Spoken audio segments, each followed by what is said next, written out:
What's going on? Mr. Dave here, and I want to walk through a job with you and talk to you about the process. This is one of those walk and talk videos, fake rock walk and talk. Let's see if we can come up with a better name, but that's just a try. This is a test. See if I can figure out how to do this stuff.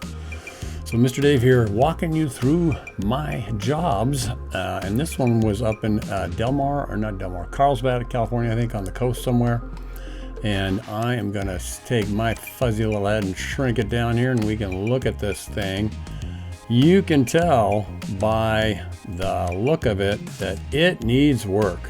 This is the waterfall. Have you ever seen such a stellar waterfall in your life, I say? Oh boy, these are the kind of things that show up on the docket. And the client already has an existing sort of plastic. I don't know that it's fiberglass, some kind of a plastic hybrid. And this is all concrete mortar, whatever. And I have been asked to turn it into an actual waterfall that looks nice. I don't know if I have a picture of this. If I do, I will show it right now if I can dig it up, but I don't remember seeing one. So let's assume I don't have a picture. So I'm attempting to do this sort of like a slideshow. I tried to organize the slides, and so we'll walk through this. There's a satellite rock over here on the right side you see down there, and there's another one on the other side of the pool, and this is with water in it. And you can see the calcification, all that white stuff, multiple different water sources on the back of this waterfall feature. So we begin the process by taping and masking all areas around the work zone, and we're going to disassemble the slide actually and move that out of the way, the upper 2/3 of it or thereabouts.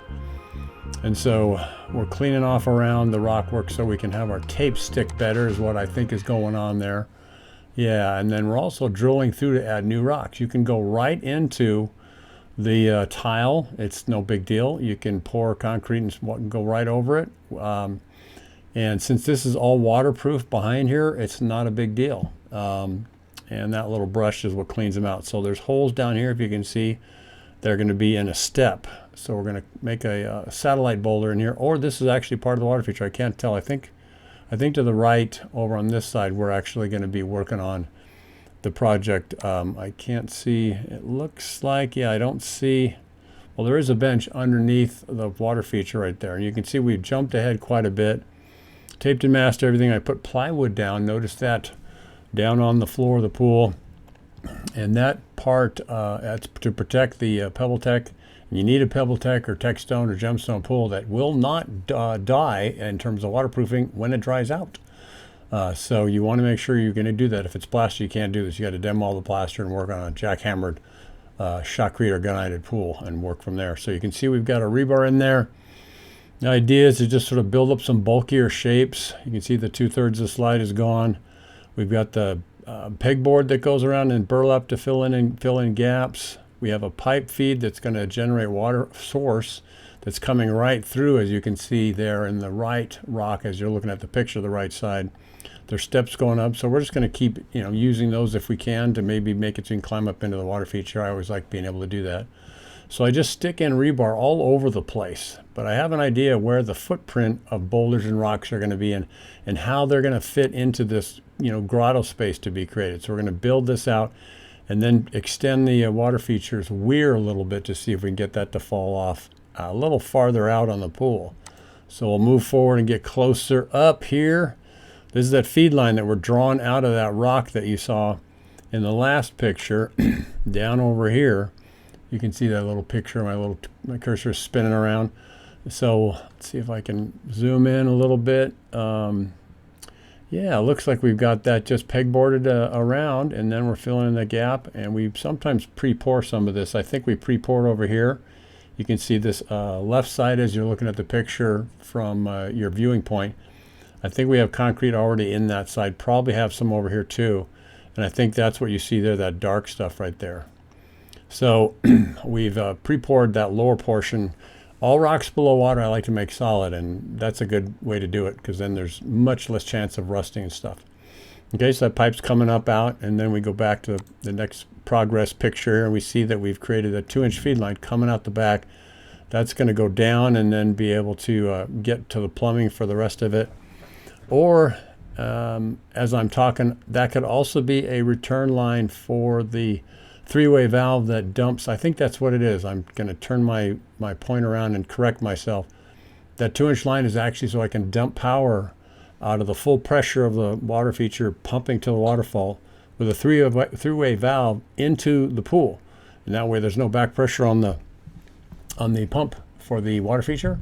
And you have a three-way valve, and you can just rotate it a little bit and gauge that to wherever you want. You can have the waterfall super loud for parties and stuff, or you can have it tapered back with the three-way valve. You could even turn it off and then have the pump running, which is sort of pointless really, but the idea is to be able to taper back the amount of water flow on the waterfall, and so that is what this line is for. I am remembering little by little. So we've already started some of the concrete work. You can see the shapes. Look at the flat side there, angles, not just marshmallows. It's easy to do that. We pre-poured these ourselves. It's not been shotcreted, so we work from the inside out with the pegboard, especially if it's leaning back.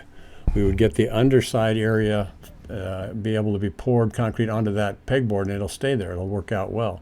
And that's over here. You can see it's leaning out a little bit. Doesn't need to lean out much for you to be able to pack it up on the outside, leaning outside with the pegboard on the downside.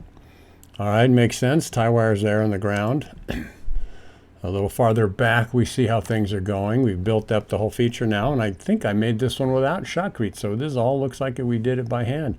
One little chunk at a time. See how we're doing in phases? So we filled up this by itself, and we have this portion of the boulder coming on up. Pegboard's great. You just cut off the tie wires and grind them in a little bit, and then you cover them with a patch, and then you're going to patch it, waterproof it, then texture over it. So it's got to get 3/4 inch over it afterwards. And so we have our bender bar up there that we're using to go ahead and take care of that stuff. The rebar shapes and things. There's the tile right there. The plastic's kind of pulled off a little, but we pulled it back up.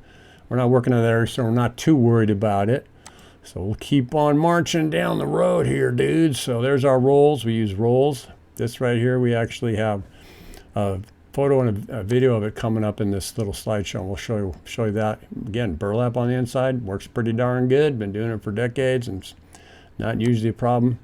And we have planters in here, so there's places for plants to be put. And then sometimes I have a drain that goes into the pool. Since there's no place to really jackhammer the deck, I'll still put a planter in there, and I'll put a pipe that goes down into the water. Big deal. The rain comes, the wind blows, leaves and bushes and dust and grass falls out of the yard into the pool. It gets filtered out. So you cover the drain with a screen so no dirt's going into it. You got to remember that.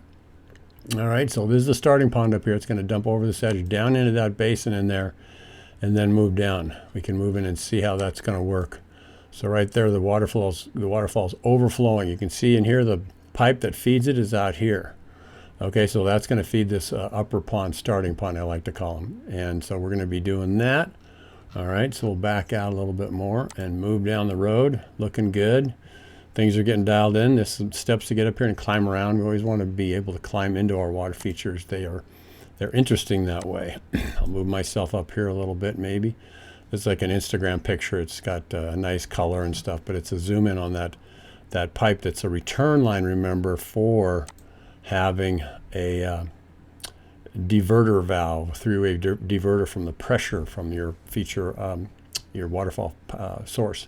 We wanted lights and stuff, so here's that drain pipe for a planter, and it's nice to have lights all the time. This is a step light, so you can see where you're walking if you can climb up here. You can see the burlap there, see the rebar, burlap, chicken wire on top, and we just do that little by little and work our way.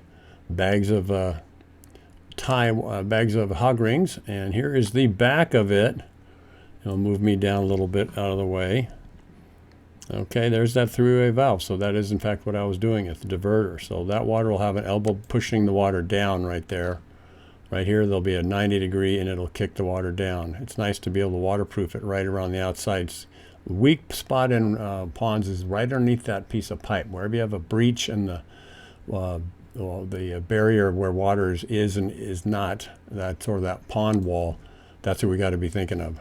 This one is also a light. There's a little cord right here, and that's lighting up, looking towards the water feature, and that's going to be coming in from there. building it up little by little. This will be burlapped out and then filled in with concrete. Moving on. Here's that little video I was talking about. You can see the burlap on the inside, and you don't have to do it in one full swoop. It can be in phases. Okay, this is just the part that we're getting the ball rolling, and we're putting the structural concrete on there. Just the structural concrete, all right? And we are getting somewhere. And they're moving forward again. All right, or backwards a little bit too. Tried to get the slides in order, but there you go. We have some satellites here that we redid. Those are both that were part of the original build. Now we're getting somewhere. We're putting the texture coat. All our structural concrete has been in there. Small stones in your watercourse. Vary the size. Look at the big size here, smaller size here. Angles, not just lumps of bouldery, lumpy, bumpy. Get some character in your stuff. Get some strong cracks. I got those free downloads that talk about, you know, what do you want to do when you put in cracks? How do you do cracks? Look at God's rocks. God makes the best rocks. So we get the structural coat on there. We're adding in our texture coat. Simple little hopper. Easy, super easy to do. All right, this is the way we do it. And you just mix it up. Keep it real slimy and snotty. Pardon the phrase. And we push it through a 1/4" screen with 2 screens laid over each other as it goes into the hopper from the drill mixed stuff. All right, guys, we're almost done with this quickie video. This is the texture coat before paint, and we're just about ready. That's got texture coat color. That is that fog coat, excuse me, that fog coat product that is, I use La Habra, and that gives cementatious color, which means it's gonna last longer and it won't fade like paint. Paint does fade, even the best of it. All right, we're cleaning up, getting ready to sort of stabilize things before we do the final paint job, because the ruckus and over time does disturb the plastic and the masking and taping. So this is like, I can't tell if we had a little bit of paint on here. We might add a little bit, but it's not quite there yet. Now we're done. All right, guys, that is the finished thing. There you see it over here. The taping has been taken off. Be aware, sometimes if you use Super 77, it can leave a little bit of a film. You can see a little bit of thing right there, and that will go away in time with the chlorinated water and such. All right, so there is the project all done. And I don't often get pictures with them all finished and stuff, but there's plants. There's a planter right there. Again, that's a light for you to be able to walk around. I like to make it bouldery so it doesn't look exactly like steps, but what can you do, you know? That right there is a picture or a place where they're going to have a can light. That's the niche that they put in, and then the light can slide right into that. That'll light up the waterfall because that's where it starts, right there. All right, talking a long time. And here we see cleaning out the pool, one of the last steps, which is pretty awesome to be finally done. So guys are taking and getting that all dialed in. So cool yard, look at that. They got a nice little palapa area, an outside kitchen and stuff with a hot tub. Those are really efficient to compared to in-ground spas, I would say. So here you go. We started with that. We ended up looking something like that. So hope you like this quick little video, or not so quick. And trying to practice, see how these split screen things and this technology works. So Mr. Dave on the rock pile, sort of with you and looking back in time. And so we will move on to another one in the future, but there you go. This is a test. This is sort of a testing one to see if you guys like it and see if I can figure out how the technology works and if I look weird on the video. So, all right, until we meet again, have a great day. God bless and have fun no matter what. All right, bye.